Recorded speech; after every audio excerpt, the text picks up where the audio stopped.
Nah sekarang kenapa tidak melanjutkan misi untuk menjadi jadi wali kota maksud saya? Kan pernah. Pernah. 6 Sekarang bulan. nggak lagi Pak? 6 bulan PLT wali kota. Ya maksudnya jangan PLT Oh gitu, Nah, iya benar ya. Ya doakan aja lah, itu kan hanya takdir yang bisa Iya, menentukan. iya. Tapi ikhtiar kita ya ngikutin alur alur langkah yang sudah ditetapkan oleh undang-undang Iya, kan, iya. bahwa saat ini itu adalah pileg dulu berbarengan dengan pilpres. Next November 2024 baru pilkada. Nah iya. itu kita belum tahu apa Iya. yang akan terjadi. Tapi ada rencana nggak Pak? Belum ada rencana. Fokus di pileg aja Pileg sudah aja. berat banget ini. Berarti sekarang mencalonkan sebagai anggota calon legislatif DPRD, DPRD Jawa Barat, daerah pemilihan Jabar 7 untuk Kota Bogor.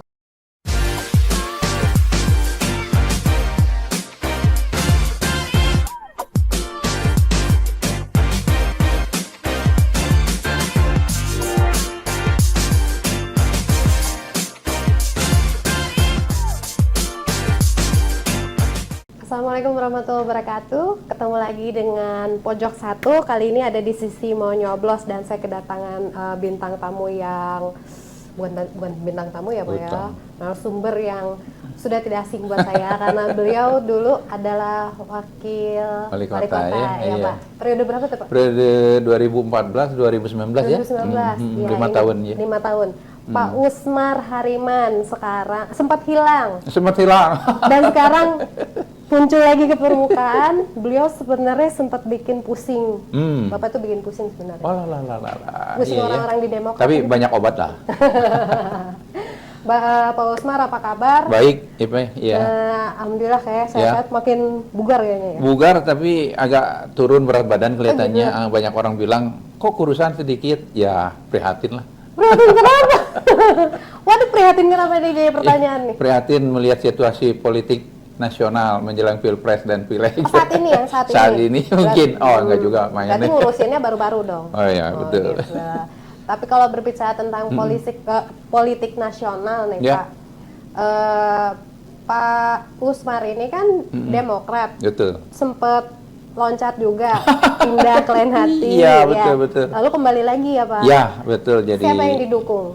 Kalau merurut dari hierarki partai, perintah partai, ya kenyataannya secara nasional kan Partai Demokrat berada di dalam koalisi Indonesia Maju ya, bersama Prabowo dan kawan-kawan. Ya kelihatannya sih memang udah bulat karena deklarasi sampai ke tahap pilpres berikutnya, yaitu penomoran nomor urut dan lain sebagainya berjalan lancar. Ya tentunya di Prabowo Gibran ya. Gitu. Prabowo Gibran. Iya. Berarti dukungnya Pak Prabowo dengan sekarang. Gibran. Iya, Oke. Prabowo Gibran. Betul. Dan mereka berkoalisi. Berkoalisi kan ada beberapa partai lain juga kan. Demokrat. Ada Demokrat, Iya. ada Golkar, ada PAN, ada yang lainnya. Nah kalau Nasional ya. Nasional ya. Kalau Bapak sendiri melihat Pak Prabowo itu, apakah bukan kita jangan dulu berbicara tentang koalisi partainya ya Pak ya? Apakah karena sosoknya atau karena Demokrat berkoalisi? Ya memang sosok yang sungguh luar biasa ya, tahan banting ya kan.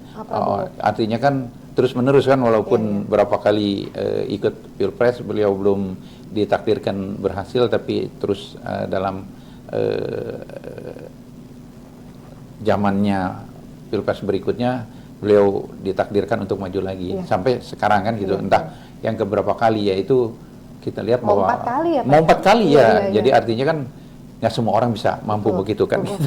Berarti kekuatannya luar biasa lah. Mungkin iya. itu sosok seorang prajurit mungkin Iya.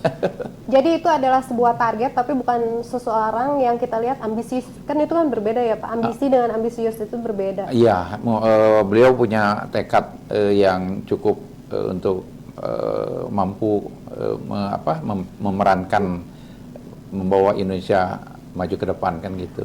Mungkin. Oke. Nah kemarin juga saya sempat dengar nih Pak, netizen sih yang ngomong, saya cuma mengutip aja. Jadi sekarang kan kondisi geopolitik internasional itu kan sedang lagi asik-asiknya nih Pak ya, karena kan kita pilpresnya itu barengan. Dengan Pileg. dengan yang Amerika, Oh, Israel, oke, itu oke. barengan kan ya. Iya, iya, iya. Nah, Relatif deketan. deketan Pak. Deketan, Jadi iya. mereka juga membaca pilpresnya kita gitu nih, kira-kira siapa nih yang bisa kita Betul, setir, betul, mungkin betul. gitu ya. Dan netizen itu bilang kalau saatnya Prabowo tuh takdirnya sekarang gitu loh. Ya. Karena yang memahami geopolitik internasional dan pertahanannya itu beliau, meskipun pasangannya diragukan gitu loh. Karena ya istilahnya baru lah Iya, gitu. iya. Mudah-mudahan lah itu sudut pandangnya positif gitu kan. Iya, betul. Sudut pandangnya positif. Kita juga berprasangka baik ke pasangan-pasangan lainnya dengan potensi yang mereka miliki masing-masing kan Iya. gitu ya. Nah kalau Pak Usmar sendiri berarti kan sudah pernah bertemu dengan Pak Prabowo. Ya, dari Pilpres 2000 saat itu Prabowo Sandi ya, Demokrat Ya. berada dalam Oh, itu Pak koalisi. Usmar lagi maju-maju nih, ya. Lagi masih dorong dan masih dalam posisi jabatan PLT wali kota kan. Oke. Karena saat itu dekatan dengan pilkada juga kan gitu. Iya. Jadi saya masih bahkan di situ kan agak seru karena perseteruan antara F1 dan F2 kan. iya. Pak F1-nya berada di Iya. 01, saya tetap di 02. Iya. Walaupun akhirnya yang menang 02 untuk Kota Bogor. Oh iya. Prabowo Sandinya menang kan. Iya, bisa. Nah, berbicara tentang karir politik Pak Usmar. Iya. Pak Usmar ini juga kan bukan orang yang main-main nih, Iya, istilahnya iya. tokoh politik di Bogor yang nggak main-main. Waktu saya awal jadi wartawan, Pak Usmar itu udah di DPRD Kota Bogor gitu. iya. Lalu kemudian jadi pasangannya Kang Bima sebagai iya, wakil iya, wali kota. 2014 ya, iya. Nah sekarang kenapa tidak melanjutkan misi untuk menjadi jadi wali kota maksud saya? Kan pernah. Pernah. 6 Sekarang bulan. ada lagi Pak. 6 bulan PLT wali kota. Ya maksudnya jangan PLT gitu. Oh gitu, iya benar ya.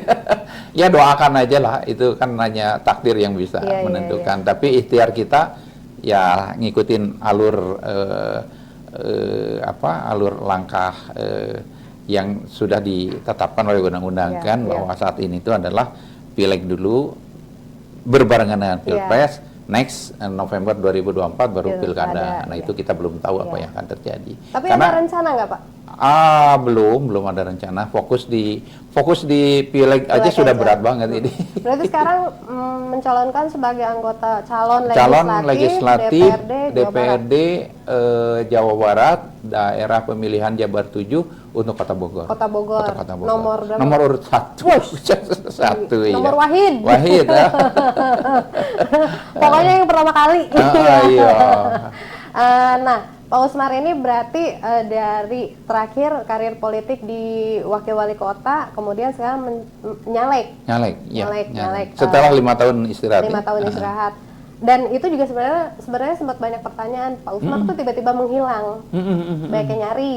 Ya, Salah saya. betul. Ngumpetnya dalam kegiatan-kegiatan bantu kawan lah kan gitu. Karena COVID waktu itu. Ya itu juga kan cukup lama juga. COVID Iya. kan hampir 2 relatif tahun. 3 tahun lah ya, 3 ya, relatif 3, dan recovery-nya juga untuk bangkitnya juga kita agak sulit ya kan Iya, gitu. iya. Apalagi masyarakat kecil di bawah kan, mereka juga tergopoh-gopoh untuk bisa bangkit dan itu semua kan dirasakan sampai sekarang. Iya. Makanya pileg sekarang, pilpres sekarang agak berbeda dengan pileg pilpres yang lain karena sempat 3 tahun stuck oleh COVID kan gitu. Jadi masyarakat kalau tidak ada COVID mungkin masyarakatnya agak stabil, tapi sekarang masyarakatnya benar-benar jatuh kan gitu. Lagi down banget. Perbedaannya apa? Ya, artinya maksudnya sepengaruh apa ya, dengan politik? sangat berpengaruh ya, karena kondisi masyarakat kalau kita masyarakatnya tidak berdaya, tidak memiliki kemampuan sehingga rasionalitas dalam mempertimbangkan putusan-putusan yang mau diambil juga kan mereka hanya berpikirnya bagaimana mendapatkan kebutuhan sehari-hari kan Iya, gitu. iya. Akibatnya kan bagi kawan-kawan dalam tanda kutip memanfaatkan celah itu kan bisa nanti menjadi money politik lah, bisa serangan fajar lah. Nah itu yang harus kita tolak, bagaimana mengedukasi masyarakat dalam keadaan sulit apapun, satu suara mereka sangat menentukan pilihan 5 tahun yang akan datang kan gitu.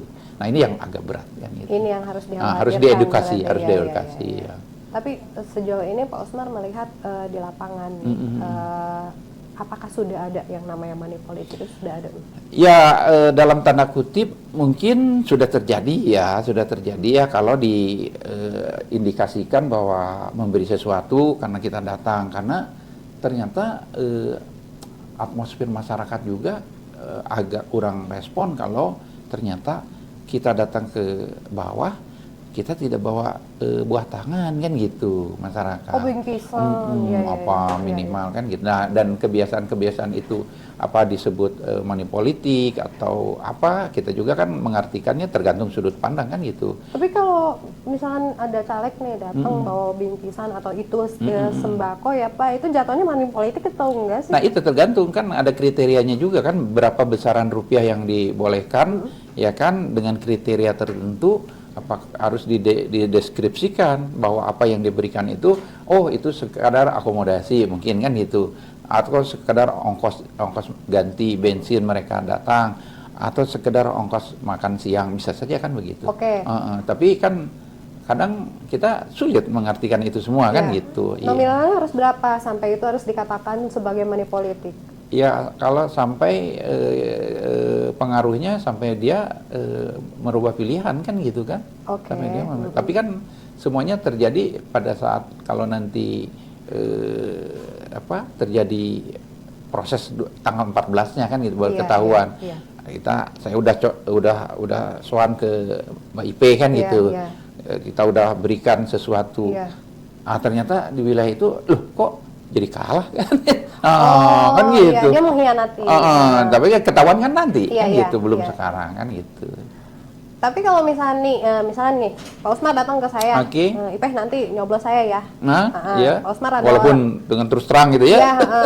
Ini saya ada ini ya bingkisan buat Ipo, tapi nanti nyoblos saya gitu kan. Nah itu kalau itu ketahuan dan kerekam, itu money politik. Tapi Dan kalau bisa tidak dilaporkan. Kalau nggak kerekam? Itu makanya itu aja tinggal masing-masing. Iya. Kalau ada yang melaporkan. Pak Usmar begitu juga nggak konsepnya? Pendekatannya tetap begitu, ya kan, tapi memang dimodifikasi sedemikian rupa kan gitu. Seperti kita makan bersama kan gitu. Istilahnya teh apa, ngaliwat gitu. Jadi kan bisa. Jadi tidak spesifik lagi kan gitu. Nggak to the point banget tidak gitu to the ya? point, iya bisa. Banyaklah modifikasi, harus dengan cerdas lah gitu. Tapi ada Pak yang terang-terangan gitu. Ini suara saya jangan diganggu ya gitu. Bisa terjadi karena jumlah partai politiknya kan lebih dari 5, ada 17 partai politik kan gitu. Dan diyakini keniscayaan bahwa tidak satu caleg siapapun mampu menguasai satu wilayah tertentu, tidak, pasti ada, ya kan? Baik itu karena ikatan kekerabatan, ya kan, ikatan pertemanan, ikatan keprofesian dan lain sebagainya. Itu pasti di satu wilayah nggak mungkin dikuasai oleh satu orang kan gitu, pasti. Betul. Karena salah satunya adalah jumlah partai politiknya yang banyak sekali, 17 kan gitu. Kalau Pak Usmar berarti ada nggak sih mau menyimpan kayak inspektur dadakan gitu Pak? Sekarang itu yang setelah DCT ya, daftar calon tetap pertanggal 3 November yang lalu ya, itu walaupun sebelumnya juga sudah, karena pasca DCS juga Bapak udah coba lakukan pendekatan ke tokoh-tokoh yang dulu gitu kan, walaupun 5 tahun yang lalu pernah, atau 10 tahun yang lalu lah gitu kan, pernah bersama-sama di dalam pilkada kan gitu, memenangkan 2014 itu kan. Nah itu coba disentuh lagi kan gitu, sambil berjalan ketemu orang dan lain sebagainya. Beberapa komunitas juga ditemuin kan gitu kan. Nah untungnya memang posisinya untuk sekota Bogor kan gitu, sehingga walaupun di kawan yang baru kita ketemuin itu mereka udah menentukan pilihan untuk calon wakilnya di daerah kota, untuk DPRD kota, tapi provinsinya ya udah provinsinya wah bolehlah dengan Pak Usmar lagi kan. Oh gitu.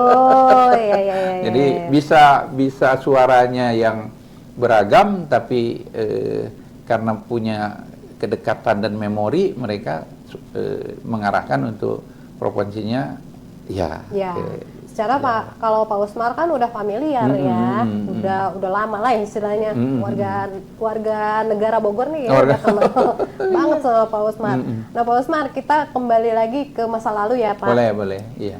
Pak Usmar itu sempat diomongin waktu itu, saya dengar-dengar ya, jangan marhumah Ipel ya. Oh enggak, sama yang ngomongin nanti. Iya oke. Jadi waktu itu Pak Usmar sempat bersih tegang dengan Kang Bima, ya. dan kayaknya tuh kurang harmonis gitu. Dan kita melihat dari gesturnya Kang Bima dan Pak Usmar ketika lagi bersama, memang sulit ngelihat kebersamaannya tuh kayak ngobrol gitu loh, saling tatap-tatapan gimana, kayak nggak harmonis gitu. Sebenarnya saat itu tuh hubungannya seperti apa sih Pak? Biasa-biasa saja ya, bahwa apapun ada ketidaksepahaman pasti kita bicarakan kan gitu. Oh, ya tetap? Kan? Tetap komunikasi di dalam tetap ya kan gitu. Apalagi kalau pas keluar kan gitu, ada komitmen bersama lah. Setegang apapun hubungan internal itu keluar kan tidak boleh orang ngelihat. Tapi kelihat juga ternyata ada yang merhatiin ya. Bukannya Pak Usmar tuh udah bete banget dari pas mulai dicalonkan sebagai F2 ya? Ya itu kan sejarahnya memang agak rumit ya di DPRD Kota Bogor, di Demokrat saat itu, karena keniscayaannya saat itu kan Demokrat 15 kursi. Iya, nah besar, di internal itu memang berat sekali perseteruannya, ada semangat untuk Demokrat saatnya maju sendiri kan gitu. Tapi kan keputusannya semua ada di atas kan gitu, di pusat. Jadi ya udah, akhirnya ada keputusan Demokratnya karena ada perkawinan politik juga. Perkawinan politik ke Bima, sehingga pimpinan teras di atas menetapkan bahwa wakilnya harus dari Demokrat. Maka muncullah dua pilihan kan gitu. Tapi waktu itu sempat ada juga yang menolak, maksudnya kita nggak mau kalau jadi wakil ada, gitu. Ada memang di internal sampai dengan Bapak ingat sekali saat itu tuh tanggal 11 Juni 2014 itu ya, rapatnya sampai jam 11 malam tidak putuskan gitu. Tetap ada keinginan bahwa semangat itu, dan itu Bapak sangat hargai. Kalau cuman karena kita tidak bisa tembus ke Cikeasnya kan ya, akhirnya ya udah, akhirnya diputuskan wakilnya dari Demokrat kan gitu. Walaupun koalisinya banyak kan, kalau nggak salah lebih dari 4 partai, 5 partai kalau nggak salah ya kan gitu. Dan saat itu tuh Pak Usmar ada kandidat lain juga ya? Apa Pak Usmar aja? Ada dari Demokrat itu di Daulat 2. Itu kan pertama. Itu kan yang pertama direkomendasi oleh DPP, tapi beliau mengundurkan diri karena alasan keluarga. Almarhum akhirnya mengundurkan diri. Akhirnya muncullah 2 kandidat, Bapak dengan Ibu Nani kan gitu. Oh, Bu Nani. Iya. Dan saat itu kan pendaftaran terakhir ke KPU itu Bapak ingat sekali tanggal 13 Juni 2014. Padahal tanggal 11 belum putus. Belum putus. Dan 11 malam, ini sejarah sedikit, 11 malam itu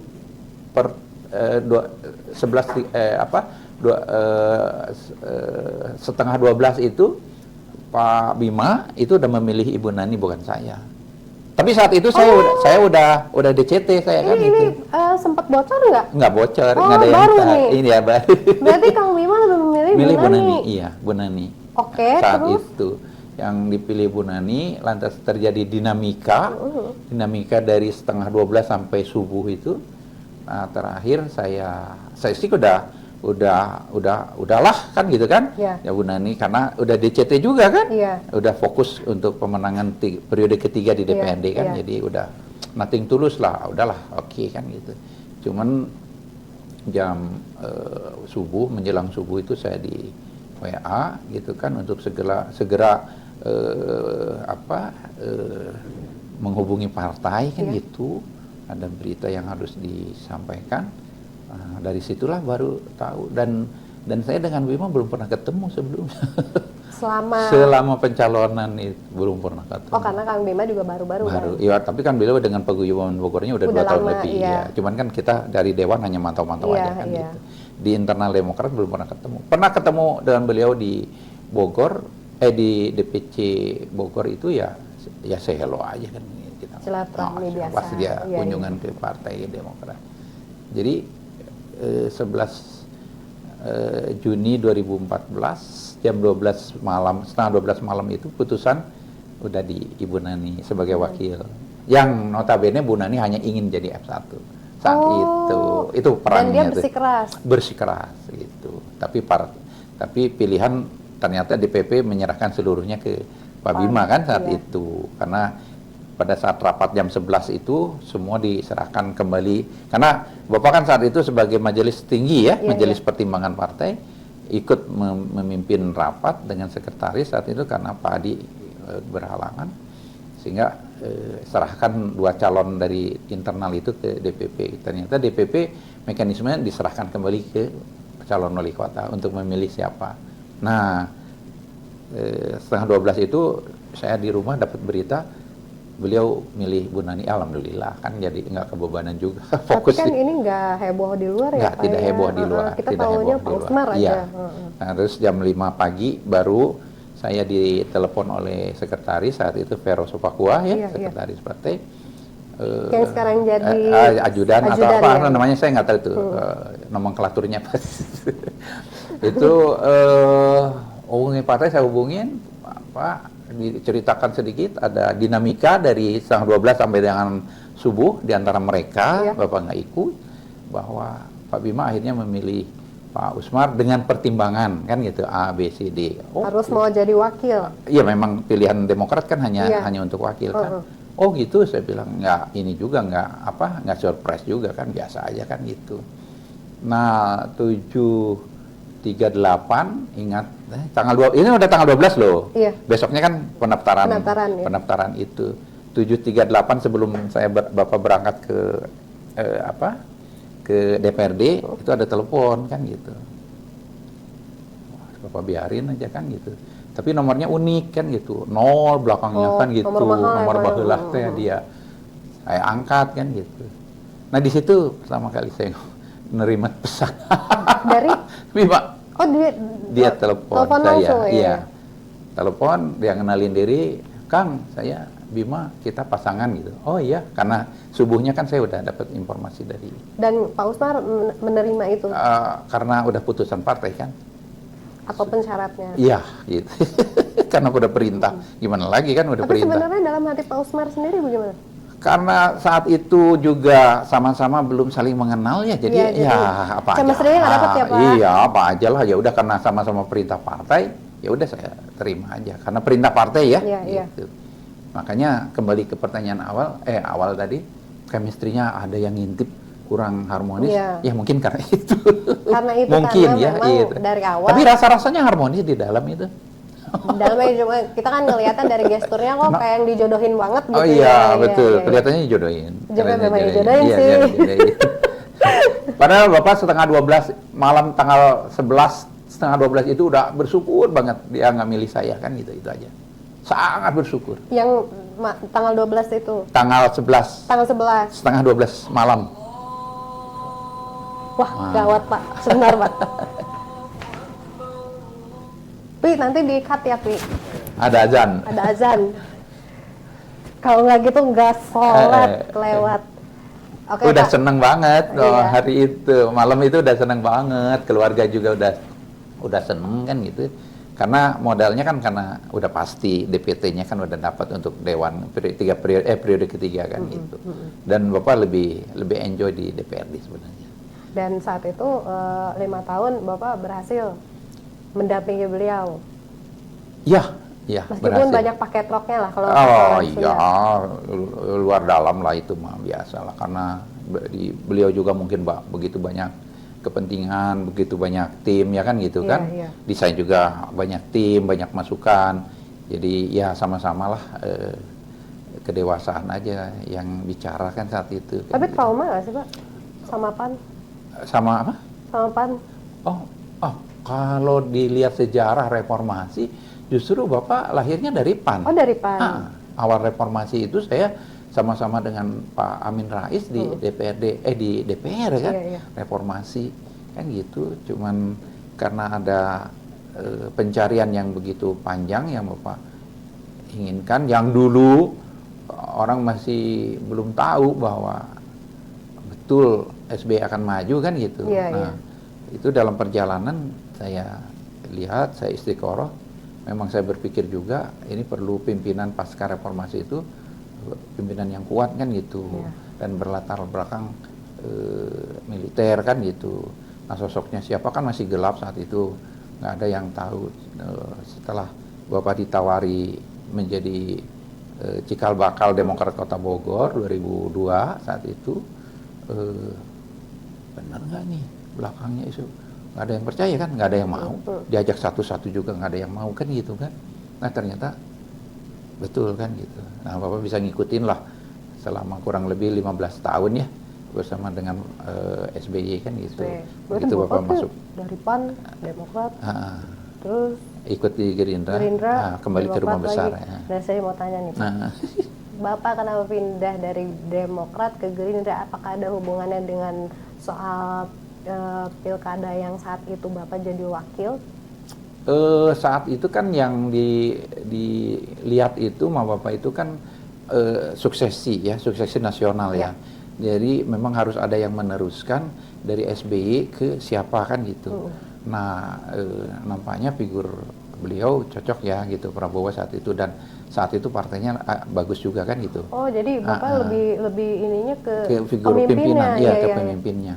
Nah, begitu ada tawaran, berapa kali saya ditawarin oleh pimpinan Gerindra Kota Bogor, saya bilang udahlah Bapak bantu-bantu aja kan gitu. Udah Pak masuk ke pengurusan, nggak usah, Bapak bilang dibantu aja lah Bapak kan gitu. Nah, sampai ke atas alasan karena perlu mendorong pemenangan kembali di, kan dulu, apalagi dulu sebelumnya, kalau waktu awal-awal 2014-2015 Pilpres kan Prabowo Hatta, Iya. saya bersatu dengan Pak Wali kan bersatu Iya. awal-awal, Oh, iya. lagi solid-solidnya gitu kan, Lagi dan harmonisnya ya, Pak ya? harmonisnya Prabowo Hatta menang juga di Kota Bogor kan Iya. sampai 63%. Nah, di Prabowo Sandi, nah itu kan agak unik karena Pak Wali Kota di 01, saya tetap di 02 kan gitu, dan akhirnya 02 yang menang kan gitu di Kota Bogor iya, gitu. di Kota Bogor ya. Jadi tahu dong kualitas siapa yang bagus. Keceplosan apa sengaja? Keceplosan. Nggak Ya, apa-apa dong ya karena sekarang. jam terbang aja lah. Itu kan masa lalu juga. Masa lalu. Ya nggak apa-apa dong, kita ungkit lagi Iya. sekarang gitu ya.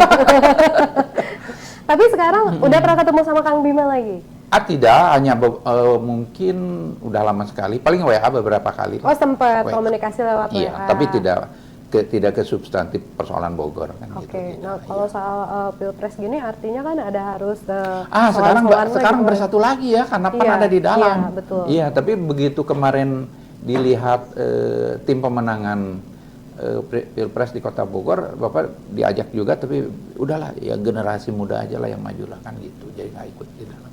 Oh, jadi Pak Usmar mah udah Nggak. saya di belakang layar aja Iya, lah di gitu. belakang. Maksudnya fokus di pileg aja. Di pileg. Ya dong, nomor Iya. 1. Susah loh itu nomor. Susah loh dapat Oh, nomor shit. itu. Bener, nomor Memang, 1. Orang nomor ngantri 1. duluan pasti nyari nomor 1. Nomor 1, iya. Biar Jangan cepat. lupa. Nah, artinya dengan sekarang segala dinamika politik yang sudah Pak Usmar alami, baik dari pencalekan zaman dahulu, lalu pilwakot gitu kan. Ke pileg lagi. Ya, pileg lagi nih sekarang. Ada pelajaran apa yang Pak Usmar tangkap nih? Nanti saya begitu pileg nih, ini yang harus saya hindari gitu. Ada pelajaran apa, Pak? Karena Selain money politik ya, Pak ya? Oh iya, karena memang sudah sangat bisa memahami ya karakteristik dan kultur masyarakat Kota Bogor. Nampaknya sih Bapak tidak begitu sulit ya untuk bukan membesarkan hati, tidak. Tapi alhamdulillah kalau bicaranya secara statistik itu pada saat pemenangan Pilkada 2014 itu kita hanya menang di 38 sekian persen ya. 80. 38 sekian persen. Karena kan 5 pasang saat itu kan. Tidak ada yang 50% kan. Tapi karena syaratnya untuk pilkada kota itu di atas 30%, siapa yang lebih besar itu yang menang kan gitu. Yeah. Nah, kita evaluasi di 2019 saat Bapak resign 7 April 2019, itu tingkat kepuasan masyarakat Bogor itu hampir menyentuh 60%. 60%. Meningkat berarti kan, ada sekitar 20% yang merasa puas terhadap apa yang dilakukan saya dan Pak Kabima 5 tahun kan gitu. Walaupun pileg periode kedua beliau hanya dapat berapa ya, 53% ya kalau nggak salah. Pak Bima itu yang periode kemarin Pak Dedi. Pak Dedi ya. Kurang lebih sebenarnya kan jatuh kan sebenarnya. Jauh lah kalau dibanding sama Pak Osman. Iya, jatuh dibanding dengan tingkat kepuasan. Tapi nggak tahu lah itu nilainya berapa. Nah, dari sisi itu Bapak menilai bahwa masyarakat Bogor ya sedikit banyak Bapak udah kenal gitu. Jadi istilahnya erek babawaan, erek henteu masyarakat pasti nerima lah. Masa ya 5 tahun dong, jangan lupa dong rekam jejak. Belum lagi yang sebelum-sebelumnya. Waduh, iya. Ya. Member tuh udah ada. Member udah ada, cuma tidak resmi. Iya. Tapi karena partai politiknya banyak, orang mungkin aja jadi lupa kan gitu. Iya. Jadi, makanya dibutuhkan memang setelah terpilih pun ya kita soan lah. Oh iya, soan. Minimal kan dengan memanfaatkan media sosial. Oh gitu. iya, betul, iya. Medsos, tidak ada yang tidak pegang HP kan sekarang. Iya. Dan tidak ada yang tidak ikut di FB, di IG, yang lebih elit lagi Twitter ya, yang level menengah ke atas itu kan. Ya, kalau nomor WA terbuka untuk umum? Terbuka. Oh, terbuka untuk umum. Iya. Kalau ada keluhan apa-apa, hubungi ya, Pak Osman. langsung. Dan alhamdulillah tidak berubah. Untuk 7 tahun terakhir masih tetap. Cuma mukanya memang agak-agak, kita kalau nggak kenal Pak Usmar tuh takut gitu kan. Padahal kalau udah Pak, apa kabar? Jadi kemana-mana gitu ngobrol. Iya. Pak, ngomongin soal Pilwalkot nih, ini kan udah mulai pada bermunculan nih calon-calon generasi muda ya, betul generasi muda. Senang. Ada yang generasi muda, ada yang masih awam-awam tentang politik, ada yang udah kawakan di politik tapi masih malu-malu gitu Pak. Kan udah ada gambaran beberapa, Pak Dedi, Pak Atang dari PKS, Kang Sendi dari Kawani. Oh iya, Kawani, Kang Sendi, iya. Pak Usmar melihat ini sosok-sosok yang baru ini apakah mumpuni, Pak? Untuk level sosialisasi ya mumpuni lah kan gitu ya. Jadi memang mereka harus lebih lama ya bersosialisasi ya. Iya. Kecuali mungkin Pak Dedi ya. Pak Dedi sebagai incumbent kan juga, tapi belum tentu juga kan gitu. Belum tentu, masih perlu diuji lah kan gitu nanti. Generasi muda lah maju banyak, ketua-ketua partai juga banyak sekali yang berpotensi kan gitu. Ya mereka lah. Gitu. Mungkin Pak Usmar ada kali dalam hati menyimpan kayak sini nih yang pantas gitu. Belum sampai saat ini. Belum ya? Belum. masih fokus ke pileg lah gitu. Karena memang belum kenal juga ya Pak ya. Iya. Pada malu-malu semua. Sudah ada beberapa yang datang ke rumah sengaja gitu kan. Mereka minta ketemu dan saya buka pintu lebar dan berdiskusi panjang gitu kan. Bahkan juga ada beberapa yang minta ketemu sengaja gitu untuk sekedar ngopi, ngobrol kan gitu Pak. Dan kebanyakan sih sekarang yang di luar partai loh Pak. Iya, betul. Yang enggak, dia enggak belum. Iya, belum, iya. Belum. Tapi akan lebih seksi nggak nih Pilwalkot 2024? Kelihatannya sih iya. Akan lebih seksi. Kelihatannya sih iya. Dan calonnya akan jauh lebih banyak. Calonnya akan jauh lebih banyak ya. Dari yang di luar partai. Dari yang di luar partai, ya. Kira-kira akan ada perebutan partai nggak nih Pak? Ya, kalau nyontoh apa yang terjadi nasional kelihatannya mungkin juga terjadi. Bisa terjadi ya? Iya. Oke. Ada yang ya lumayan lah kita ada bahan berita Pak. Iya. Nih kita ngomongin soal Pak Usmar lagi nih ya. Pak Usmar itu kan nyalek di Dapil 7. Dapil 7, iya, Jawa Barat. Untuk dari Partai Demokrat. Partai Demokrat, Nomor Wahid. Nomor Wahid. Pak, nanti kan Bapak akan mewakili suara warga Jawa Barat nih ceritanya. Warga Kota Bogor Kota terutama. Bogor terutama, tapi ketika sudah duduk di sana, menyuarakannya Jawa Barat tuh Pak. Visi misi Bapak untuk Jawa Barat dan khususnya di Kota Bogor apa Pak? Ya, visi umum Bapak sekarang itu karena masih sangat umum, Bogor yang teduh dan setara. Teduh dan setara. Iya. Setara ini maksudnya? Artinya ada pemerataan di seluruh bidang kan gitu. Baik itu pendidikan, ya kan, kesehatan, ya kan. Pendidikan apalagi wah belum merata banget kan gitu dengan kasus zonasi dan lain sebagainya. Ya kan, dan kita juga akan mengembalikan, berusahalah bersama kawan-kawan nanti yang kalau insya Allah terpilih sama-sama se-Jawa Barat mungkin mengembalikan tatanan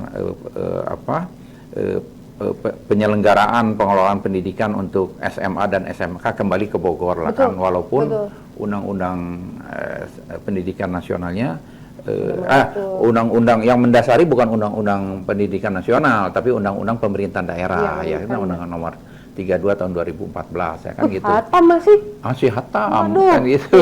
Dan itu tidak dalam batang tubuh kan gitu. Dia hanya dalam, kalau bahasa kita mah di dalam lampiran lah kan gitu. Dan lampiran bukan keputusan sebenarnya. Jadi sebetulnya tidak terikat ya Pak? Tidak terikat pada batang tubuh sebenarnya. Kan harusnya ada dalam batang tubuh. Nah, karena kita saat itu euforianya kenceng banget dan saya merasa menyesal juga. Tahu nggak? Kenapa tuh Pak? Yang menandatangan menyerahkan aset yang menandatangan menyerahkan aset 10 SMA dan 10 SMK ke provinsi adalah nih oknumnya nih oknumnya. Nilainya 185 miliar. Ingat banget dengan tetesan air mata sedih. Dan sekarang Bapak mau mengembalikan. Harus kita rebut kembali ini orangnya ini. Ya artinya kan saat dengan itu majunya mau memperbaiki lagi ya Pak? Kita perbaiki lagi itu, kembali tarik lah kan gitu. Ya mungkin dengan judicial review juga nanti ke MK dulu ya kan, supaya ada dasar hukum kuat kan gitu. Gitu. Nanti tetaplah tatanan undang-undangnya kita lakukan. Nah, kalau lihat dari kita nggak usah lagi berbicara tentang Bogor karena nanti tadi pemerataan semua ya, jadi kesehatan karena juga. Karena kan memang problemnya yang terjadi di sini saat itu pemerataan itu dan soal pendidikan ini ya. Dan kesehatan juga kan juga harus merata banget per berapa rumah sakit harus ada di Kota Bogor juga kan, walaupun kita nanti akan kolaborasi dengan rumah sakit swasta kan gitu. Swasta. Iya. Untuk pemerataan baik dari pelayanan fasilitas kesehatan yang prima lah kan gitu. Berarti nanti bahkan cita-citanya itu memang meningkatkan untuk kesehatan ya, meningkatkan puskesmas induk naik stratanya menjadi rumah sakit tipe D kan gitu. Tipe D. Sehingga tidak lagi harus ke RSUD kan gitu. Udah selesai di situ masyarakat. Nggak usah jauh-jauh ya Pak? Nggak usah jauh-jauh, itu mati di dalam ambulan. Itu beneran. dia. Takut koma di jalan gitu. Lebih baik setiap kecamatan ada rumah sakit umum daerah tipe D kan tipe gitu. Karena kita loncat sekali dari puskesmas sebagai rujukan awal ke RSUD nggak bisa juga diakses. Karena harus ke C dulu. Nah, sementara RSUD kan tipe B. Loh, pemerintah punya rakyat, duitnya punya rakyat Bogor, masa dari puskesmas nggak bisa ke situ? Nah, makanya harus ada tipe D kan gitu, sehingga selesailah di situ. Sekarang dalam pelayanan kesehatan di tingkat puskesmas juga sebenarnya beberapa penyakit selesai di tingkat puskesmas induk. Enggak harus dirujuk ke seperti RSUD. Melahirkan, seperti penyakit-penyakit lain selesai. Tapi bagi yang lain-lain kan harus dinaikkan dulu status dari puskesmas. Tergantung dari keseriusan penyakit pasien ya Pak ya. Dan sangat memungkinkan. Sangat memungkinkan. Apabila ada di Jawa Barat. Tapi serius ya, ini saya karena beberapa kali mengundang podcast itu caleg-caleg gitu ya. Saya masih nggak bisa menggambarkan visi dan misi mereka gitu. Tapi Pak Usmar ini saya bisa menggambarkan. Saya mau gini, udah tergambarkan. Mau gininya tuh jalannya Pak Usman ceritain gitu. Nanti saya mau kesini, saya mau gini, dan saya oknumnya saat itu gitu. Jadi saya udah bisa, oh ini nggak main-main loh guys, nggak main-main gitu. Nih. Nomor 1. Betul, nomor wahid ya. Alright. Dan Pak Usmar, selain itu, nah di Jawa Barat sendiri apa nih? Jawa Barat itu kan Ya. punya penduduk yang Ya, lumayan banyak, sangat ya. tinggi Uh-huh. sekali. Tapi Hampir 50 juta. hampir ya. 50 juta. Tapi jujur, ini lapangan pekerjaan nggak usah deh di Jawa Barat, Bogor sendiri aja masih kecil. Ya, betul. Rata-rata kita 70% kerjanya di Jakarta. Betul. Tapi ini apa nih Pak yang mau dikembangkan nanti ketika Bapak mewakili suara kami? Ya, rasa-rasanya memang kan kalau untuk level-level strata SMA ke bawah memang kita harus memperbanyak lapangan kerja baru ya kan, secara fisik dan kenyataannya itu harus terbukti ada kan gitu. Walaupun tidak menutup kemungkinan mereka juga tidak gaptek juga kan gitu. Nah, tapi untuk setelah kota Bogor yang sangat sudah maju dekat dengan ibu kota dan aksesnya juga sangat mumpuni ya kan, maka jiwa-jiwa entrepreneur yang harus dinaikin. UMKM-nya ya. Mereka bisa memanfaatkan media sosial untuk bertransaksi dan berkomunikasi. Nih saya mau ngomongin soal UMKM deh Pak. Mudah-mudahan Bapak bisa membantu menjawab, karena kita ini lagi ramai boykot. Oke. Ya kan, karena ada perang ya. Jadi boykot itu dan warga itu juga bingung. Kemarin kan sempat ada fatwa, beberapa diharamkan ya, tapi bukan diharamkan dalam bentuk itu najis, enggak, bukan Pak. Sementara produk yang ada di 80% produk yang ada di mall, di minimarket itu adalah dari luar gitu kan. Nah, yang kita bingung, kita selama ini kecolongan ternyata UMKM sulit untuk masuk ke dalam mall besar, baik itu yang besar ada yang kecil gitu kan, karena udah diisi oleh dari luar gitu Pak. Tolong dong Pak dibantuin deh. Ini UMKM gitu, minimal bisa masuk lah mereka ke market. Ya, kunci awalnya memang misi dari kepala daerah itu sendiri, visi dan misi dari kepala daerah, goodwill lah ya kan, mau nggak dia untuk memberdayakan itu kan gitu, karena kalau dilihat dari SDM dan lain sebagainya udah sangat bisa kan gitu, tinggal kita membuat peraturannya kan gitu, karena kalau nggak dipaksa oleh aturan ya mereka udah aja sewenang-wenang kan gitu. Nah itu satu dari aspek regulasi. Dan yang satu lagi memang dari aspek bagaimana kita mengangkat dan memberikan keterampilan lebih ya kan kepada UMKM itu sendiri kan gitu. Jadi pelatihan, bagaimana cara membuat produk itu bersetara dengan produk dari luar ya kan. Nah yang gini-gini kan harus ada pendekatan-pendekatan. Nah kuncinya ya proses itu entrepreneur itu kan gitu,